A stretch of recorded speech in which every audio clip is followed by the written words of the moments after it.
Olá, boa noite a todos. Nós gostaríamos de dar boas-vindas a todos que estão aqui conosco. Estamos aguardando um minutinho para dar início à nossa transmissão da noite de hoje.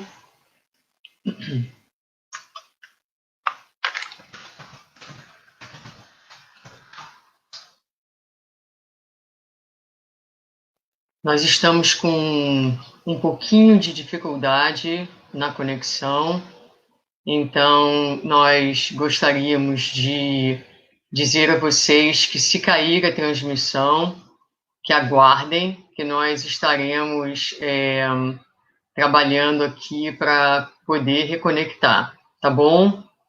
Nós vamos dar início à nossa reunião da noite de hoje.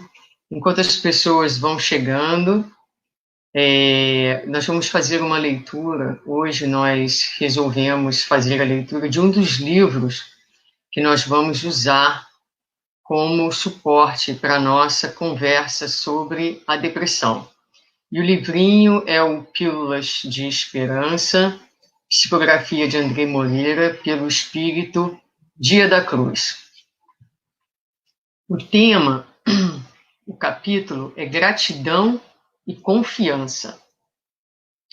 O Evangelho é um brado de otimismo e esperança, a anunciar ao homem odierno os valores imorredouros do amor, da fraternidade e da paz. Os semeadores de esperança são convidados a viver o Cristo e sua mensagem de vida renovada e a testemunhá-lo diuturnamente através dos exemplos cristãos de amor, serviço e trabalho que possam proporcionar.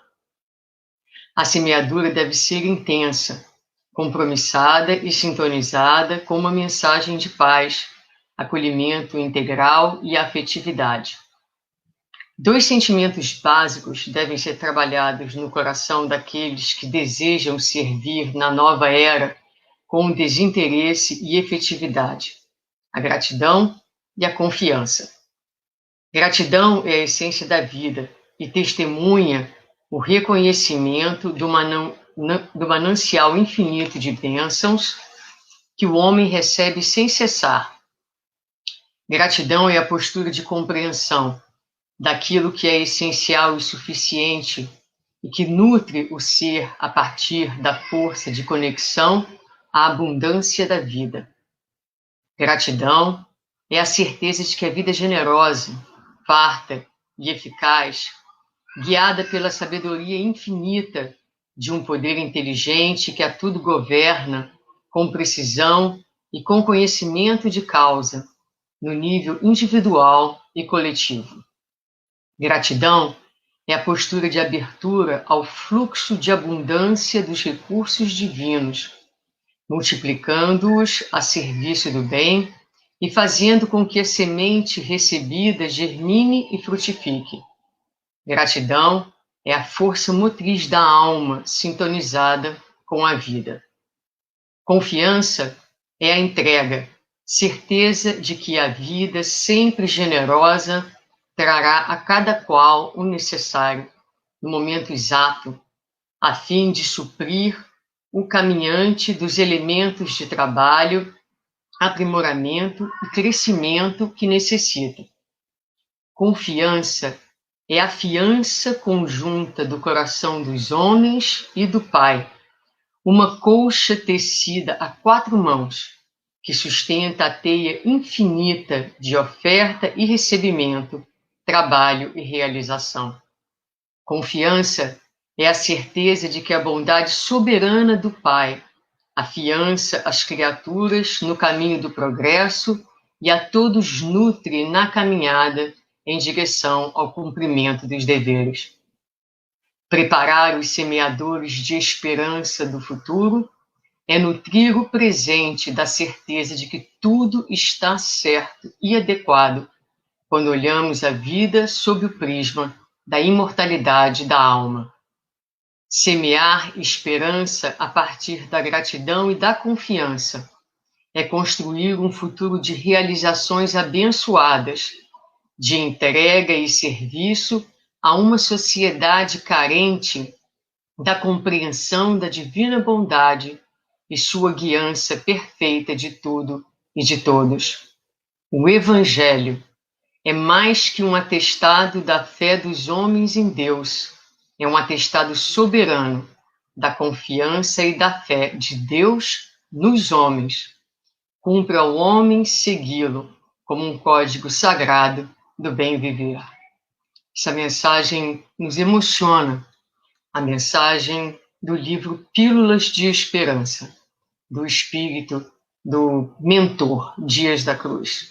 E é com ela, então, em nossos corações, mobilizada por esse canto de esperança, que nós vamos erguer o nosso coração a Deus, junto a vocês que se unem a nós, nesse momento em que a terra carece, em tantos corações, carece o sentimento de esperança. Vamos pedir a Ele que nos abençoe, a todos, que nos guie o pensamento e o sentimento na noite de hoje, para que possamos todos juntos estudar, compartilhar dessa bênção que é o Espiritismo, essa doutrina e o Evangelho do Cristo. Que Ele possa estar conosco, nos guiando a todos e nos sustentando hoje e sempre. Graças a Deus. Então, antes de começar, a gente dá boa noite a todos, Michele Barros, Lígia Simões, Maria de Lourdes Agosto, vários amigos que entraram aqui, não é? Nós vamos falar hoje, então, sobre a depressão. E para falar sobre a depressão nesse tempo, né, esse tempo difícil que nós estamos passando, um tempo de desafios bastante grandes, onde a criatura, se ela não tiver preparada com os recursos da fé, ela pode, com mais facilidade, se perder, experimentar não só as tristezas naturais, as preocupações que são inevitáveis num momento como esse, mesmo para nós que temos a fé, mas aquelas que não estão preparadas, elas se tornam mais propensas a caírem nos estados patológicos, como de uma ansiedade excessiva ou mesmo de um estado depressivo. Mas mesmo antes de nós estarmos nesse momento de agora, com todos os desafios, não é? A depressão, ela já campeava na nossa sociedade, de tal forma que quando nós olhamos, por exemplo, as doenças psíquicas, ela vem em segundo lugar, somente atrás da ansiedade. Quando nós olhamos o quadro das doenças que afetam a qualidade de vida das criaturas, nós vamos ver que ela vem em segundo lugar também, somente atrás das doenças cardíacas. Então, a depressão, nesses últimos tempos, ela tem tomado um lugar de destaque, digamos assim, na nossa sociedade, a tal ponto que o termo deprê é quase que uma moda, e as pessoas, quando elas acordam num determinado dia, se sentindo um pouco mais para baixo, se sentindo um pouco triste, elas podem naturalmente usar o termo, pô, eu estou deprê hoje, não é? E esse termo, esse uso da palavra, ela diz para a gente do quanto a depressão se tornou uma ocorrência comum na nossa sociedade, mas também fala para a gente um pouquinho da nossa ignorância e talvez desconhecimento do que seja a depressão e da diferença entre a depressão e uma tristeza passageira, uma ocorrência normal de tristeza no nosso dia a dia. Então, nós vamos começar olhando aqui a definição de depressão. e essa definição é trazida pelo estudioso, pelo psicólogo Balloni, numa pesquisa de 2002, e aqui, então, ele vai definir a depressão como um transtorno afetivo ou do humor, caracterizado por uma alteração psíquica e orgânica global, com consequentes alterações na maneira de valorizar a realidade e a vida. Então, o que a gente vê aqui é que é um transtorno, é considerado uma patologia, não é? Com esses aspectos, a alteração psíquica da mente, uma alteração física e uma alteração na percepção, em como a pessoa ela valoriza, ela entende, ela interpreta a realidade. Há um texto que nós gostamos muito, da psicóloga espírita Iris Sinotti, no livro Refletindo a Alma, ela tem um capítulo que ela fala sobre a depressão, e lá, então, ela diz que esse termo, ele é frequentemente usado para definir uma tristeza profunda, mas ela diz que na depressão o que ocorre é um desânimo devastador, debilitante, duradouro, que vai interferir na vida da pessoa como um todo. É diferente da transitoriedade da tristeza. Esse sentimento ele vai se cronificar e muitas vezes ele altera a capacidade da pessoa de pensar e de agir. E ela usa uma analogia interessante, ela diz: como uma ferrugem que enfraquece o corpo, a depressão é uma doença do organismo como um todo, que compromete o físico, compromete o humor e, consequentemente, o pensamento. E ela vai concluir dizendo que é uma doença que dói na alma. Então, essa é só para a gente começar a tocar na experiência da depressão, que não é uma coisa que todo mundo entende. A gente vai voltar, inclusive, a falar um pouquinho mais sobre essa experiência daqui a pouquinho. Mas, seguindo em frente, a gente vai citar brevemente que a depressão ela se manifesta em formas diferentes, né? Então, algumas pessoas, a gente tem uma ideia simplista da depressão, que depressão é isso, preto e branco, mas não, ela tem várias formas, pode se apresentar em várias formas. Então, a gente tem o que é chamado de depressão major, a gente tem a distimia. A distimia é uma depressão constante, é aquela pessoa que está sempre, não importa qual é a situação, ela tem sempre uma visão negativa, uma visão pessimista da vida, nada está bom e ela vive naquele estado, um estado de negatividade, né? Não é uma depressão profunda, mas ela está abaixo da linha do bem-estar e aquilo se mantém constante. Nós temos a depressão nos distúrbios bipolares, então a pessoa vai fazer a alteração entre os episódios de mania e de depressão. As depressões sazonais, então aquelas que vêm com as estações, geralmente com o inverno. Há depressões ligadas a determinados acontecimentos. Então, por exemplo, nós temos uma paciente no hospital que foi casada há 50 anos, o marido dela faleceu em outubro de alguns anos já, e todo outubro ela termina no hospital. Ela faz um quadro depressivo e começa a ter sintomas físicos relacionados a esse evento. De tal forma que hoje nós, já conhecendo esse padrão, não é? Então, a equipe médica já toma uma série de providências para evitar que haja a hospitalização dela em função dessa ocorrência. Então, temos as depressões sazonais, reatívicas, atípicas, a depressão pós-parto e a depressão minor e etc. Então, nós não vamos nos aprofundar nisso, mas é só para a gente lembrar que ela se apresenta de diversas formas. Para além disso, para que haja o diagnóstico da depressão, nós temos 9 sintomas, a gente agrupou aqui os sintomas, né? E a pessoa tem que ter pelo menos 5 deles.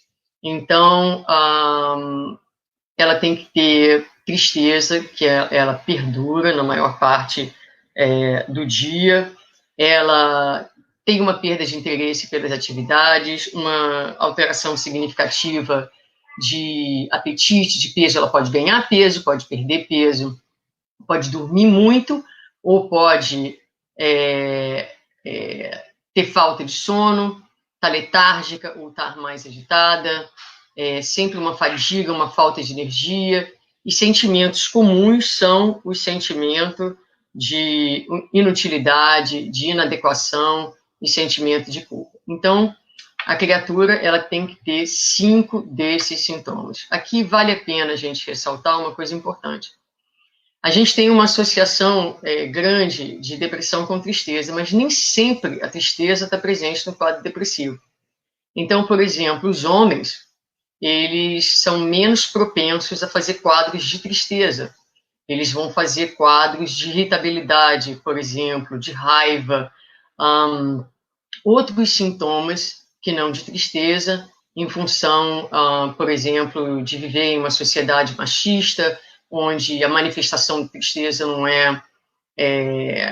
digamos assim, aceitável ou comum entre os homens. Então, lembrar de que a tristeza, a pessoa pode estar deprimida sem ter o sintoma de tristeza. Também, muitas vezes, a depressão pode ser não ser diagnosticada pelos médicos. A pessoa vai ao médico com vários sintomas físicos, mas, na verdade, a causa dos sintomas físicos é um estado depressivo. Então, muitas vezes, a depressão não é diagnosticada corretamente porque o médico perde esse âmbito na análise do paciente.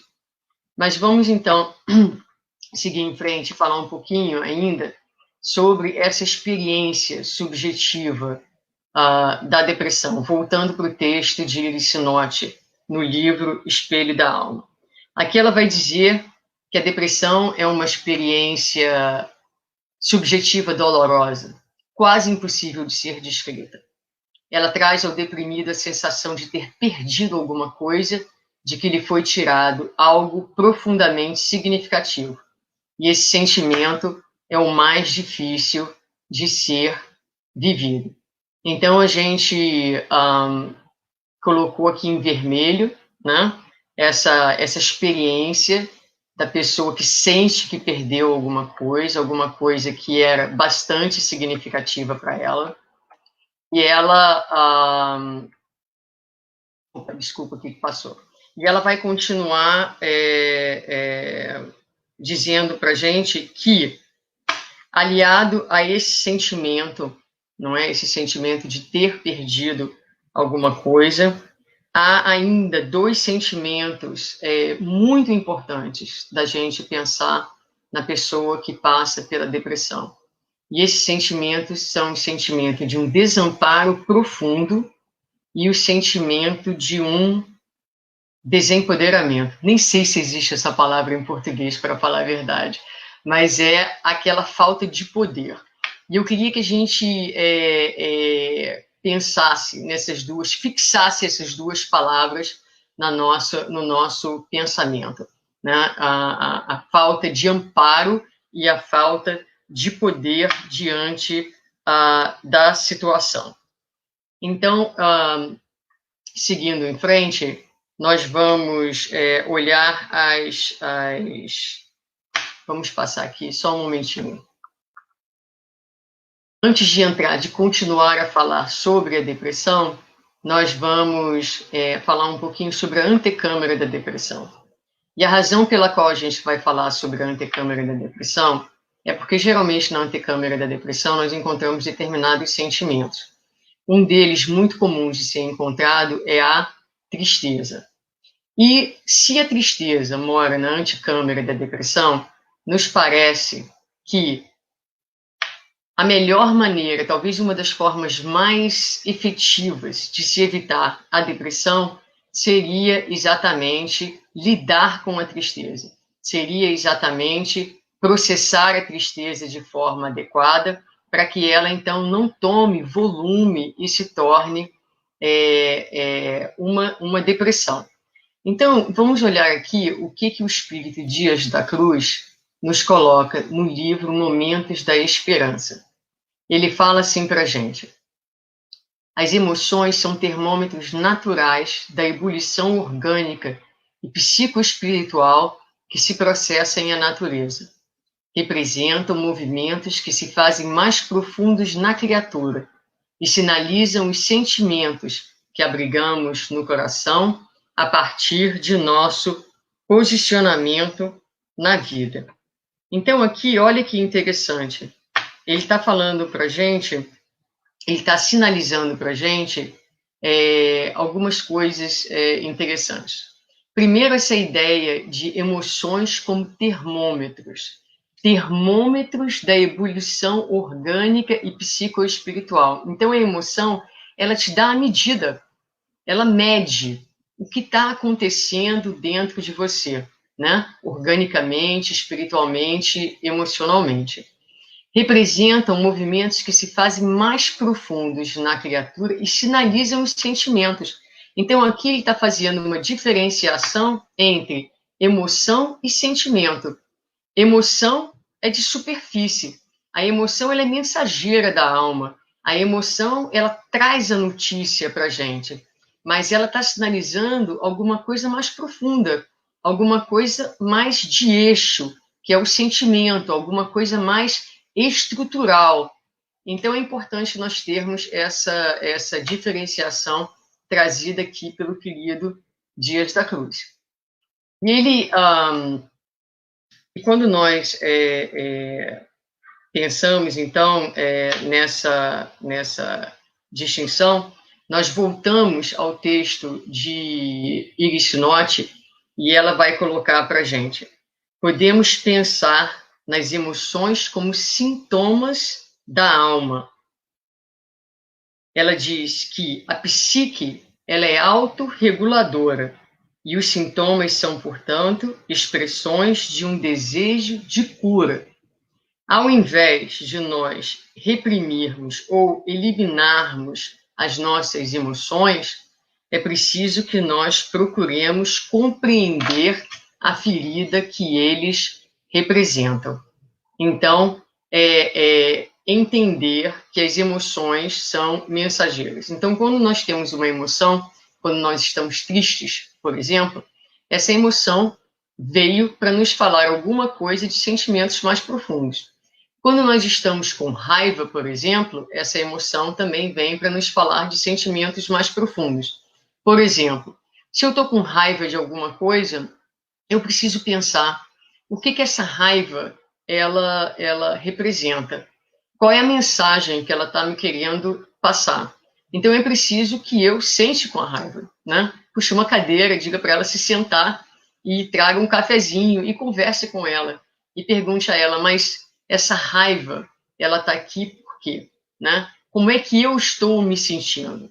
Eu estou me sentindo, alguém foi hostil comigo, então eu estou me sentindo diminuído, eu estou me sentindo não valorizado, eu não estou me sentindo visto, eu não estou me sentindo reconhecido, eu estou me sentindo desrespeitado. Então, essa emoção de superfície, a raiva, ela é mensageira e ela vai me possibilitar, então, entender os sentimentos que estão na minha estrutura, que estão no meu eixo. Então, é preciso que a gente parte da tarefa que nós temos, então, nesse trabalho, né? Se nós quisermos trabalhar na prevenção da depressão, é lidar com esses sentimentos, com essas emoções que estão na antecâmara da mesma. Mas o grande desafio com a questão da tristeza é que, primeiro, que nós não somos lá muito equipados para lidar com a tristeza. Depois que nós temos uma associação negativa com a tristeza, não é? Tá triste não é bom. Então, por exemplo, quando, mesmo na casa espírita, nós temos um companheiro que chega e fala pra gente que tá triste, o que a gente faz? Vamos lá. Alguém aí coloca uma resposta aí no chat para eu ver. Eu estou olhando aqui o chat, quem quiser participar. Quando alguém chega muito triste, não é? O que a gente faz? Qual é a nossa reação natural? quando alguém chega triste para falar conosco? Geralmente, a nossa reação natural é dizer, fica triste não, não é não? Vamos ler o Evangelho, vamos mudar de pensamento, mudar de vibração. Ou então, vamos sair, vamos comer uma comidinha gostosa, não é? Então, nós temos essa reação de confortar a pessoa. A Vivi Duba escreveu aqui, sim, mas às vezes o conforto fica assim, não, Coxos Livre escreveu aqui, não é? A gente quer tirar a pessoa daquele lugar de tristeza, ao invés de fazer o que talvez vai passar, é verdade, mas talvez o que a gente precisasse fazer e pudesse fazer, que fosse o mais eficaz, quando a pessoa diz para a gente, eu estou triste, seria dizer para ela, eu estou aqui, você quer conversar? Você quer falar?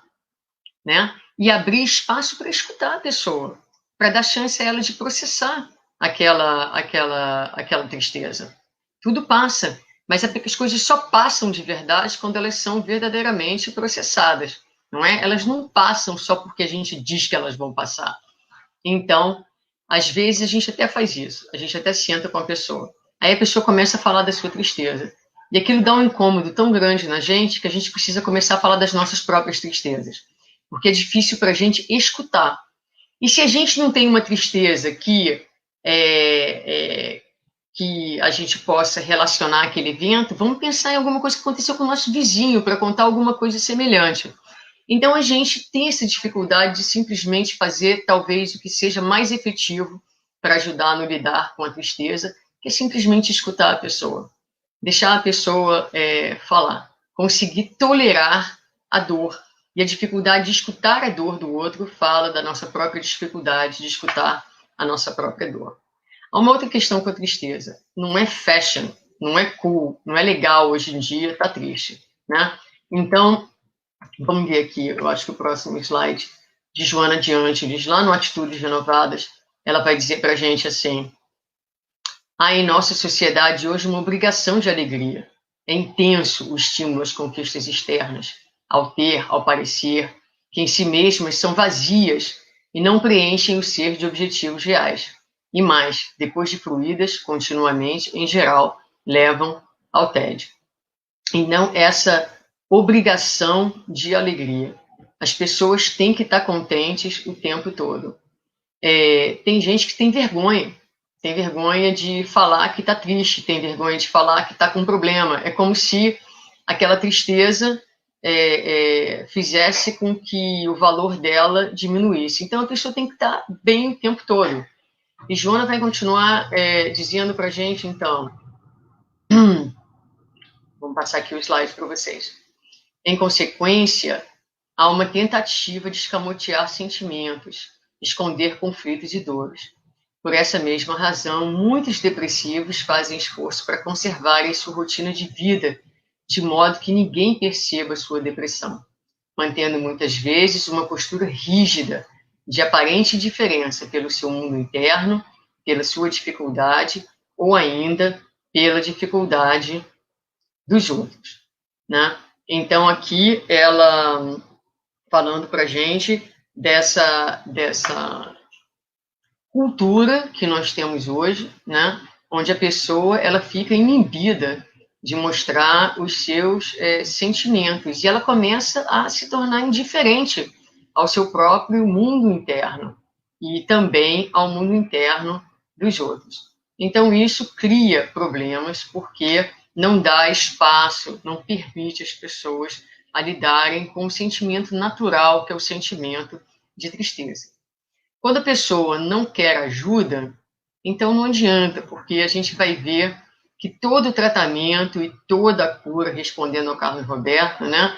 Todo o tratamento e toda a cura, ela começa a partir do querer do indivíduo. Então aí a gente tem que respeitar o tempo das pessoas e a vida, as leis, né? Porque nós todos estamos, a fatalidade é a felicidade, então há um momento em que a dor vai se tornar insuportável, como se torna na vida de todos nós, e aí nós somos convidados a revisitar as nossas experiências e a buscar ajuda. Muito bem. Olha que bacana essa frase de Joana de Ângeles. Fechando aqui, eu penso essa parte da tristeza, né? A tristeza faz parte do cardápio da saúde. Então, não dá para ser feliz se nós não tivermos como parte do nosso menu, né, de vida a tristeza. Me lembra daquele filme, Sem Problema, Carlos, aquele filme das emoções, não é? Da tristeza, que tentava ser alegre o tempo todo, e só no fim do filme ela vai descobrir, então, que é preciso ser triste de tempos em tempos, porque é dentro da tristeza que nós vamos, na verdade, nos autoconhecer, através dela e das emoções, que nós vamos nos autoconhecer, nos autoiluminar e chegarmos a ser mais felizes. Então, agora que nós estabelecemos que a tristeza é ok, vamos colocar assim, ficou bem entendido o papel a importância dessa antecâmara da depressão, a tristeza, o entendimento das emoções e como que é importante a observação desses sentimentos para evitar que a criatura entre em estados patológicos, tá bom? Então, agora, nós vamos passar aqui para essa mensagem de Dias da Cruz, quando ele ainda fala sobre as emoções. Olha que lindo isso. Ouve a mensagem gerada no solo sagrado de teu corpo a serviço de tua alma, auscultando a tua natureza, a fim de que o autoconhecimento se faça produtivo e fecundo em teu caminhar. Viver ao sabor da emocionalidade da vida, sem atender ao chamado para a autopercepção, é escravizar-se aos efeitos, sem conhecer as causas. Então, a beleza do texto de Dias da Cruz, que aqui ele então sugere, né? Auscultar é mais do que escutar. Auscultar é escutar dentro, é colocar o estetoscópio no espírito para escutar, né, aquilo que está sendo gerado nesse solo sagrado, que é o nosso espírito imortal. Então, isso é importante para quê? Para que a gente não viva a nossa vida escravo de efeitos, sem entendermos as causas da nossa miserabilidade, do nosso sofrimento, não é? De padrões destrutivos que a gente tende a repetir automaticamente, muitas vezes culpando os outros, sem conseguir perceber a nossa responsabilidade dentro do processo. Para ser feliz, é preciso saber estar triste, porque é na tristeza, nesse lugar de vulnerabilidade e sensibilidade, que a alma se fortalece, se descobre, se supera e se ilumina, razões reais da felicidade. Então, a gente não está fazendo uma apologia à tristeza, tá, gente? Não está dizendo para ninguém ficar triste. A gente está dizendo que a tristeza é uma ocorrência natural da vida e que ela é também uma oportunidade. É através dela que nós vamos ser felizes e, como já dissemos, evitar esses estados mais depressivos. Quando a gente olha a causa da depressão, a gente vai sair da antecâmara e vai entrar agora nos próprios estados depressivos, a gente vai ver aqui a depressão pode ser resultado de fatores hereditários, como decorrências psicossociais e econômicas, de ansiedade, estresse, de culpa atual ou anterior, de conflitos e receios reais ou infundados, como também no caso de enfermidades graves, produzindo disfunções cerebrais nas suas áreas nobres, que resultam em perturbação das neurotransmissões. Então, aqui nós começamos com 2 fatores, né? Os fatores hereditários. Então, há uma tese de que a depressão ela é hereditária, apesar de que não se há ainda a identificação de um gene da hereditariedade, mas pessoas que nascem em famílias não só com depressão, mas com outros distúrbios psíquicos têm uma tendência maior ao desenvolvimento dessas patologias também. A gente sabe que elas não são definidoras, a hereditariedade ela não é definidora, porque, por exemplo, estudos com gêmeos mostram que só em 40% desses gêmeos há concordância, né, no achado da depressão. Então, há outros fatores. Nós sabemos que há enfermidades como, por exemplo, a doença de Parkinson, que faz uma alteração em determinados neurotransmissores e que também causa distúrbios depressivos. Mas, para além disso, como a gente vê aqui no slide, há um número de outros fatores, né? Psicossociais, econômicos, estresse, culpa, conflitos, receios, e a gente vai falar um pouquinho mais sobre isso. Então, indo em frente, a gente colocou aqui, isso aqui nós mesmos fizemos, é um resumo de tudo que a gente leu, né, em termos de causas da depressão. Então, a gente vai ver aqui a presença viva do passado, determinando situações provacionais e tendências do presente, as nossas construções pretéritas. Então, muitas vezes, o espírito vem e ele já traz consigo vivências dentro de quadros depressivos, a maneira de observar a vida, ele já traz, ele já quase nasce meio depressivo. Então, a força do passado atuando no presente. Nós temos o emergir de conteúdos do inconsciente, né? Nós falávamos, perdão, das tristezas e das emoções não processadas. Então, as emoções, elas são, o Andrei, ele tem uma fala que a gente gosta muito, porque ele fala das emoções como um rio que flui. E essas emoções, quando elas fluem naturalmente, elas trazem vida à margem, a todo o caminho por qual elas passam. Mas quando nós bloqueamos essas emoções, né, não nos permitimos sentir, anestesiamos o nosso sentir, nós criamos, então, um bloqueio nesse fluxo e criamos problemas.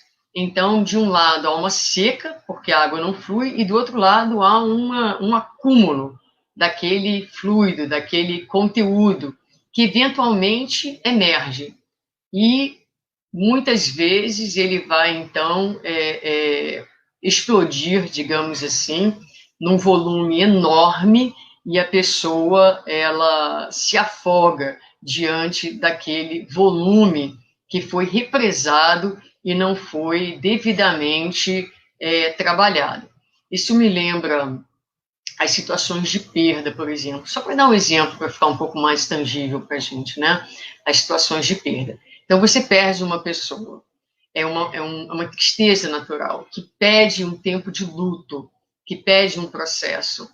Aí você não, a criatura, nós não na nossa dificuldade de lidar com o luto, falar, não, eu vou voltar a trabalhar em 2 dias, porque trabalhando eu esqueço. Então, você perdeu a oportunidade de trabalhar aquele luto. Vou voltar para o trabalho espírita, vou fazer palestra, e a pessoa não se dá o tempo para fazer o luto necessário. Daí, um mês depois, ou 2 meses, ou 1 ano depois, morre o gatinho da criatura, né? Ou morre alguma coisa que não fosse tão do mesmo importância ou status, digamos, de um parente querido. E aí você vive um luto, uma dor profunda, e você não consegue nem entender de onde vem tanta dor. Porque, na verdade, você agora está chorando, não um luto, mas 2 lutos. Você está chorando as dores do presente, daquela perda, e as dores de um passado que não foi propriamente trabalhado. Então, nós temos a incapacidade das pessoas para lidar com esses conteúdos, do que a gente chamou aqui de analfabetismo emocional e desconhecimento de si mesmo. Nós temos entre essas causas a insubordinação da criatura ao que a vida impõe, do que a gente chamou de analfabetismo moral e uma rebeldia, e a gente vai falar um pouquinho mais em detalhes sobre esses temas. E as influências espirituais vão estar presentes, né? atuando ou na origem da depressão, desencadeando o processo depressivo, ou muitas vezes piorando, né? Como uma adição ao processo, sempre dentro da lei de sintonia. E aqui não é, na verdade, uma causa, mas é um aspecto que a gente achou que fosse importante colocar, e a gente vai fazer um highlight dele aqui, né? O exercício do livre-arbítrio, da mente, no agravamento ou na melhoria de sua realidade presente, consolidando o poder do espírito como arquiteto de sua realidade, o poder das escolhas. Então, aqui, por que a gente queria chamar a atenção de vocês com relação a esse item? Porque lembra lá no início, quando nós falamos que uma das experiências mais fortes da pessoa deprimida é exatamente o desamparo e a falta de poder? Então, aqui, isso é um trecho que a gente tirou de Joana, não é? Joana de Ângeles. Então, ela vai dizer desse aspecto do exercício do livre-arbítrio. Então, a criatura, ela, através da maneira como ela lida com a vida, o exercício do seu livre-arbítrio, ela vai ou agravar essa realidade ou melhorar. Então, ela tem o poder. E aqui é importante a gente falar sobre isso. Está na criatura, está no espírito, o poder de modificar a sua situação. Sempre há poder. Sempre há poder. Então, vamos falar um pouquinho mais sobre isso. Vamos ver aqui qual é o próximo slide. Aqui a gente olha a questão do passado. Considerando se a gente vai falar um pouquinho sobre esses itens, esses 6 itens aí que a gente colocou, né, de causa da depressão. Então, um deles, considerando-se a criatura como um espírito encarnado, nele encontra toda a sua historiografia do seu processo de evolução, suas conquistas e prejuízos ao largo das encarnações, exigindo atenção. Os conflitos mais graves que procedem do passado instalam distúrbios nos mecanismos sutis da cerebração, dando surgimento ao processo depressivo. Mesmo em se considerando os fatores da hereditariedade e os de natureza exógena, é o espírito o desencadeador do transtorno martirizante, cabendo-lhe a responsabilidade de reverter o quadro. Isso Joana de Ângeles também. Então, aqui a gente vai parar um pouquinho para fazer uma explicação bem simples, bem rápida, sobre esse desencadeamento, como ela fala aqui, né, dos distúrbios. O desencadeamento dos distúrbios, eles podem acontecer de 2 formas.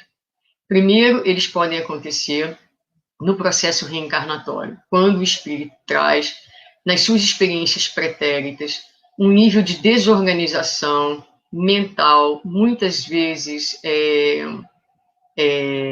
detonado pela culpa, e esse sentimento ele desorganiza a mente, ele desorganiza o psiquismo, ele desorganiza o corpo perispiritual. Então, no momento da concepção, não é? O espírito ele participa na escolha, na seleção daquele espermatozoide e do código genético que vai melhor atender às suas necessidades físicas, morais e emocionais para aquela encarnação. Quando o desequilíbrio ele é profundo, ele é muito grave, naturalmente o corpo físico ele absorve, não é, através da conexão do perispírito com o corpo, esse distúrbio, e fatalmente, num determinado tempo, num determinado momento da vida da criatura, aquele distúrbio orgânico, ele vai se manifestar.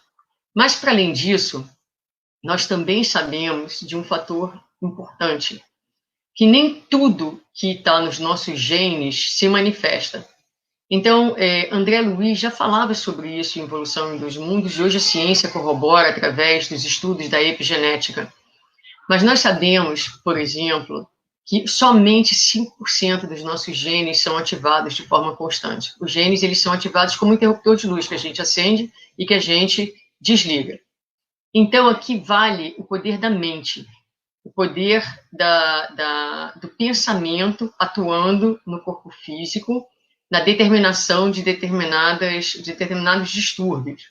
Pois bem, na célula, nós temos o núcleo, onde estão os genes.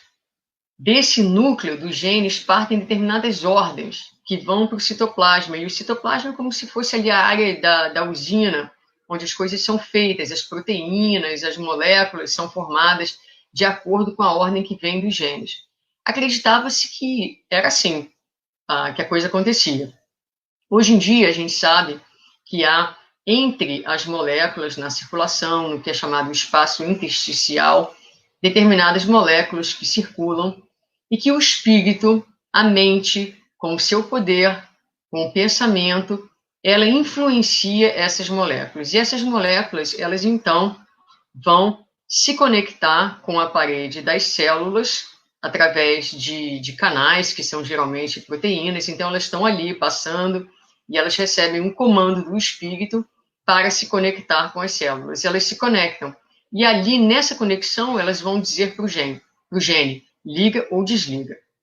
Então, nós vamos ver que todos nós temos o poder, através da nossa mente, ainda que nós tragamos, né, o nosso pretérito,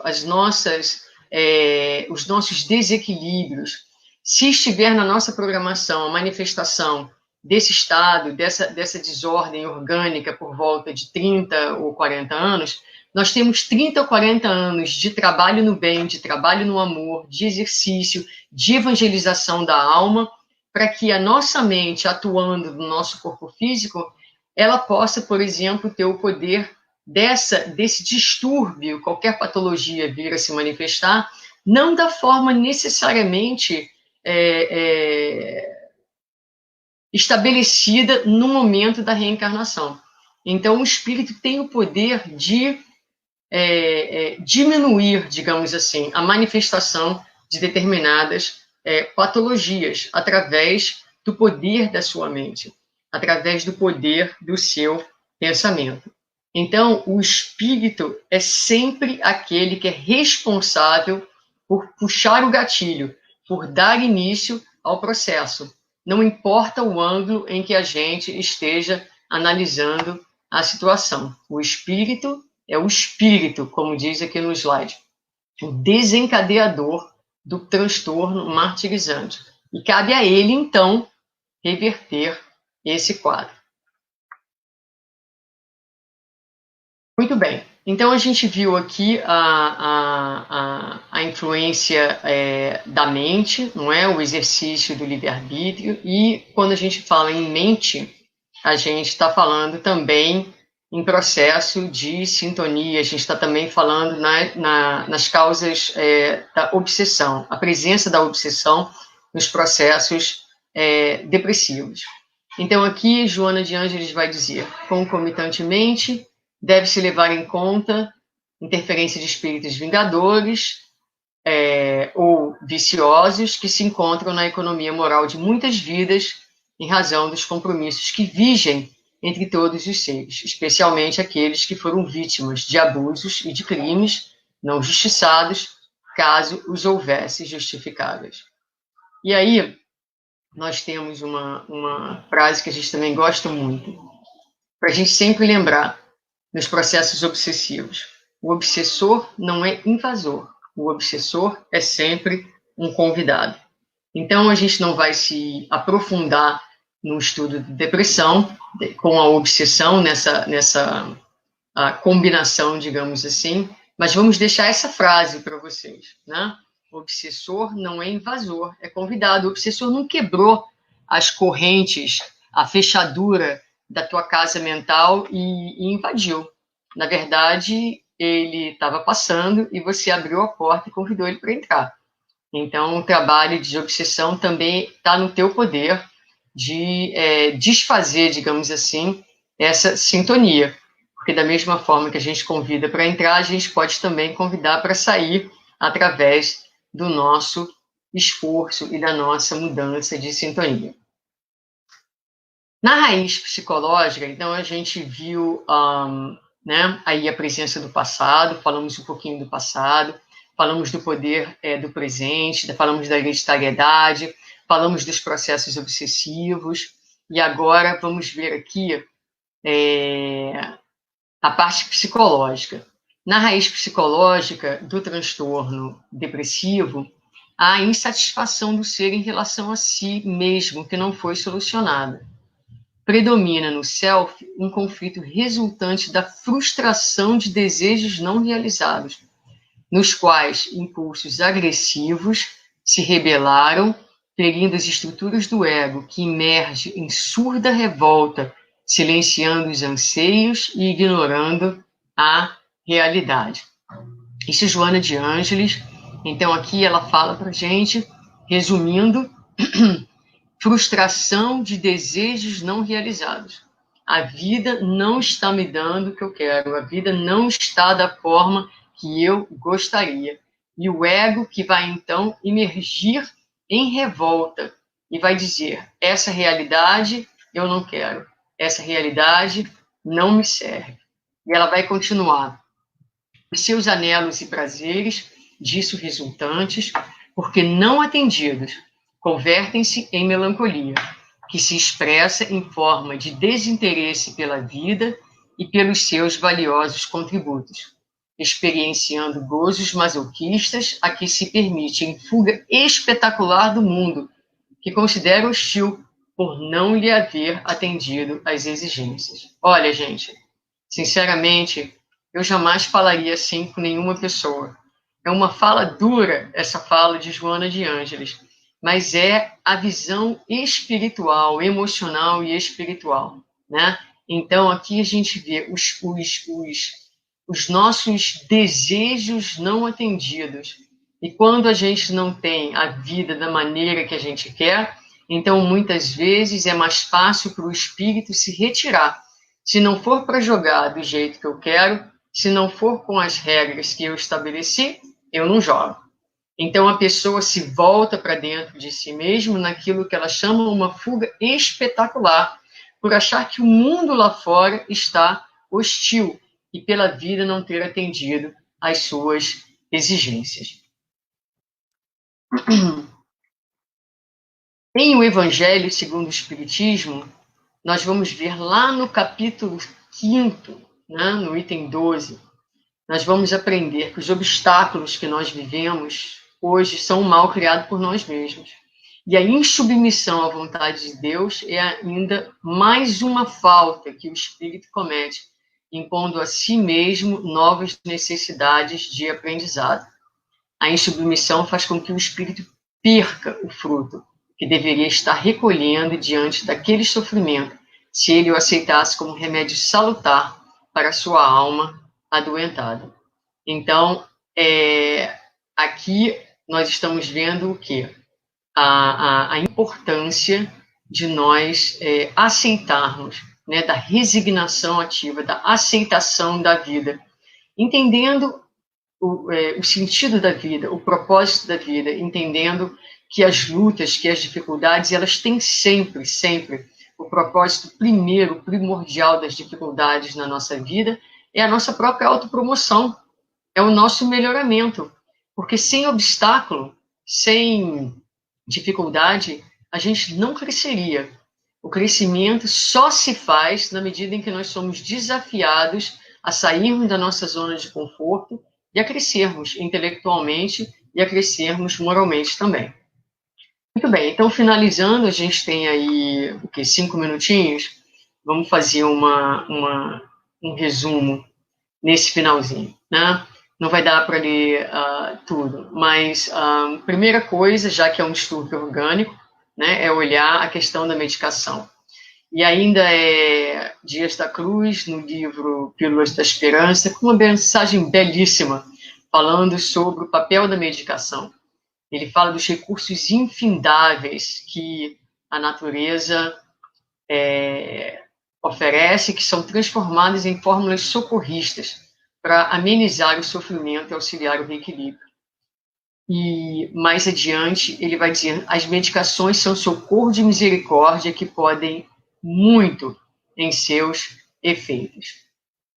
Sem escravizar-te a elas na busca alienante de anestesia, ou sem desvalorizá-las na negação de seus efeitos, ou seja, os dois extremos, aprende a beneficiar-te delas com gratidão a Deus pelo socorro abençoado, sendo igualmente grato àqueles que se fazem instrumentos do Pai para que as bênçãos cheguem à tua vida. Então ele fala da lei natural, sendo lei de misericórdia, e a natureza serve ao homem, confiando-lhe recursos de força e vigor, alívio e estímulo, enquanto este consolida a cura na intimidade do coração. Então, belíssima palavra do Espírito Dias da Cruz, dizendo para a gente isso. Medicação é misericórdia de Deus, não é? Que vem trazer o alívio enquanto a gente vai fazendo o trabalho da cura interna, que é a cura real. A psicoterapia, importante, e aqui a gente volta a Iris Sinotti, ela vai dizer que todo conteúdo que nós deixamos de lado, que nós escolhemos não prestar atenção, em algum momento vai cobrar seu direito à luz. E é nesse ponto que a depressão deve ser vista como uma oportunidade de crescimento, como uma possibilidade de viver um processo de individuação consciente, pleno e rico de descobertas. Então é muito bacana essa frase. Em algum momento vai cobrar seu direito à luz, todo o nosso conteúdo interno. E a própria Joana de Ângeles, falando da psicoterapia, ela vai dizer que a psicoterapia ela favorece, então, essa catarse libertadora, que vai permitir, com o auxílio de um especialista, de alguém que pode dar o suporte necessário, o apoio, não é? Então, que essas ideias que ficaram armazenadas, que a gente não deu conta de lidar, que elas possam, então, serem trazidas à tona, as tristezas, incertezas, medos, ciúmes, cedendo lugar à valorização da criatura, à autoestima e eliminando a culpa, que é essencial para a superação do processo depressivo. E, finalmente, a terapia espírita, né? E aqui é Joana de Ângeles, no livro Superando a Depressão. Ela vai dizer para a gente o seguinte: o Espiritismo oferece à criatura humana um arsenal de socorros, iniciando pelo esclarecimento da pessoa com relação à sua origem e destinação, assim como ao propósito da vida, com suas lutas e desafios. Ela explica e ajuda a pessoa na conquista da consciência e da responsabilidade, dispondo-se à recuperação do esforço pessoal, sem mecanismos de transferência, sem posturas de vitimização. Gente, eu vou parar aqui um minuto só para falar. Então, a doutrina espírita nos fala, no meio de todo esse caos que a gente está vivendo hoje, quem tem espiritismo tem chão. Quem tem espiritismo tem esperança. Quem tem espiritismo tem uma visão ampliada da vida, porque a gente entende a nossa origem, a gente entende a nossa destinação, a gente entende a razão das lutas, a gente entende o propósito da vida. Então, para que nós possamos ir para frente, é preciso que a gente assuma a nossa responsabilidade. As pessoas vêm falar dos processos depressivos, muitas vezes focada no mundo fora, em tudo que está sendo feito com ela, ao invés de tomar a responsabilidade sobre a sua vida e olhar a sua parte dentro daquele processo. Logo depois disso vem, então, o empenho para conseguir a própria transformação moral, construção de hábitos mais saudáveis, o apoio da terapia espírita, com leituras edificantes, passes, água fluidificada, cursos e o convite constante à evangelização do ser. Então, aí está a terapia para depressão nos seus vários níveis, né? E a gente encerra mesmo com essa frase aqui, também de Joana, no livro Vencendo a Depressão. Todos os cimos são formosos e de atmosfera rarefeita, pura, oferecendo a visão de paisagens inimagináveis. o mesmo ocorre com os de natureza espiritual, cujos píncaros luminosos aguardam a chegada dos que ousam e dos que lutam. Então fica para a gente aí essa frase linda de Joana, né, nos conclamando a buscarmos as alturas espirituais. E isso a gente vai fazer através desse processo de empoderamento que a doutrina nos proporciona.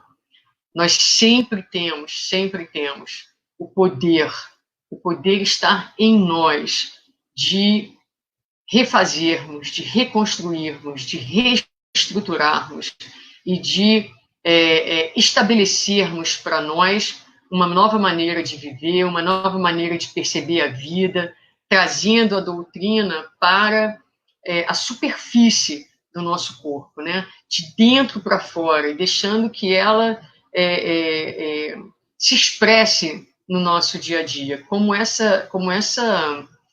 chão, como essa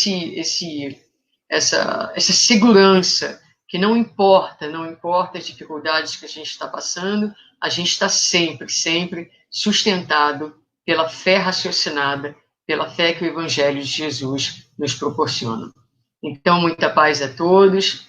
A gente encerra. Vou ler aqui algumas perguntas, alguns comentários, e ainda vou responder depois que a gente encerrar, agradecendo a participação, agradecendo o carinho de todos e pedindo a Deus, aqui nesses momentos finais, que nos abençoe a todos, mais uma vez, nos ajudando sempre a encontrá-lo dentro de nós.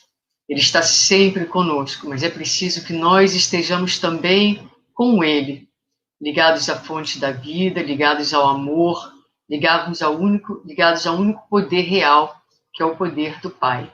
Que Ele nos sustente e nos ampare, hoje e sempre. Gratidão a Deus, gratidão à vida, gratidão a todos vocês e muita paz.